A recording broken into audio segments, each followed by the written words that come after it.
Welcome to the Carnivore Family Channel, where we do life one steak at a time. Today I'm going to share how our family of 10 currently eats and highlight some of the differences between what my husband and I consume versus the kids. I'll also share just a couple of the benefits we've experienced from going all in on the carnivore lifestyle. Now, before we get started, do me a huge favor and please hit the subscribe button and ring the bell. And don't forget to check the Carnivore family on social media and our store. Links below this video in the description box.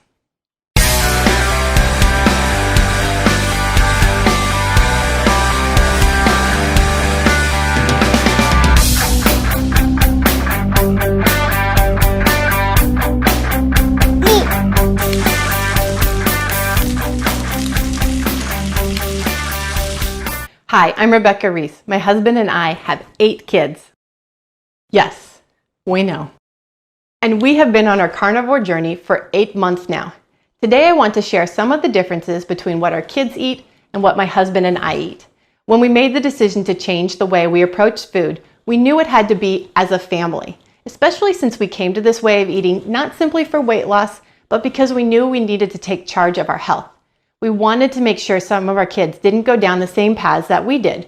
So it didn't make sense anymore to say that we believed certain foods like sugars and carbs were unredeemably unhealthy and continue to feed them to our children. But we knew it would be hard for them to change too many things at once. So we developed a transition plan for the family, and every few weeks we would reevaluate what we were doing. I have a separate video you can find here that's exclusively about the adjustment process with the kids. Today, I'm just going to go over how we eat right now. My husband and I currently hold to what most people would consider a fairly focused version of carnivore.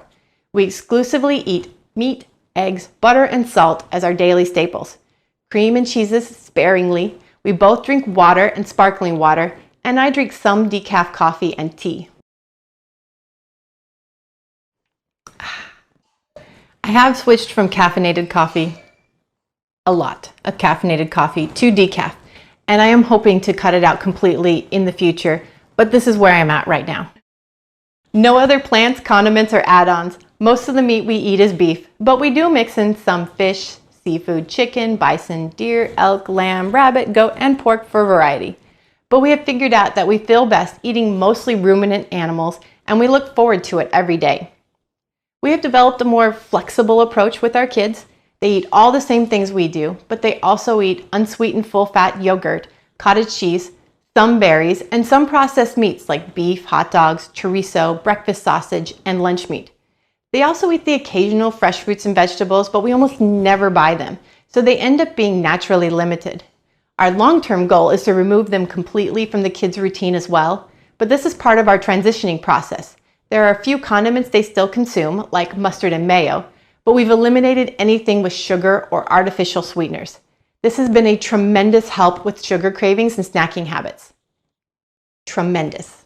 The most controversial part of what we have chosen to do, besides the whole not force-feeding them 5 servings of plant products every day, is to not make exceptions for parties, holidays, or any other special occasion. You can find out more about that in my video here, about how we tackled the holidays this year. Early on we did, but we quickly realized that special occasions come up way too often in a family of 10, and the kids began noticing that birthday cake was too sweet to eat more than a few bites, and pizza gave them stomach aches. Their taste buds have changed just like ours have. We try to keep accessible the varieties of foods that they really like. We put some limits on dairy, but beyond that, they can consume meat, eggs, and butter until they are satiated. They are learning to prepare their favorites, and that makes them feel very independent and invested in the process. They never complain. That's not true. They do complain. They're kids. And sometimes life is a struggle, but they don't complain any more frequently than they did before. In fact, dissatisfaction level was much higher in the house before because we were always out of their favorite tacos, cereal, pasta, chips, cookies, whatever. There were too many options in the world, and they always wanted more of something we didn't have. And I was always the bad guy, micromanaging the quantities while trying to find new and exciting ways to incorporate bitter vegetables into our routine and make oatmeal just as appealing as ice cream. Surprisingly, this has made food much less of a focus in our day-to-day lives. I used to have constantly hungry, unsatisfied kids, And now most of the time we cook, eat, and move on. I can assume that if someone says they're hungry, they are probably truly hungry. It has also helped us to hone in on the information we couldn't get before, like one child who gets stomach aches when he eats certain processed meats, but not others. So now he knows what to avoid for himself. He was also suffering from migraines with no apparent cause, but those have almost entirely gone away now. Before we were just guessing without success at what was irritating his system. This is just one of the many subtle benefits we have seen in our kids that we were not expecting. To help you get started, I'm going to give away my free Carnivore Family Grocery Guide that you can use to help get your family on the road to carnivore success. Check out the description box for the details. Thank you for watching. Now I'm going to turn the floor over to you. Please leave a comment or question for me about our carnivore family lifestyle. Smash the like button so the algorithm knows you care, and hit me at carnivorefam@gmail.com to say hi. Take care and do yourself a favor. Go eat a steak.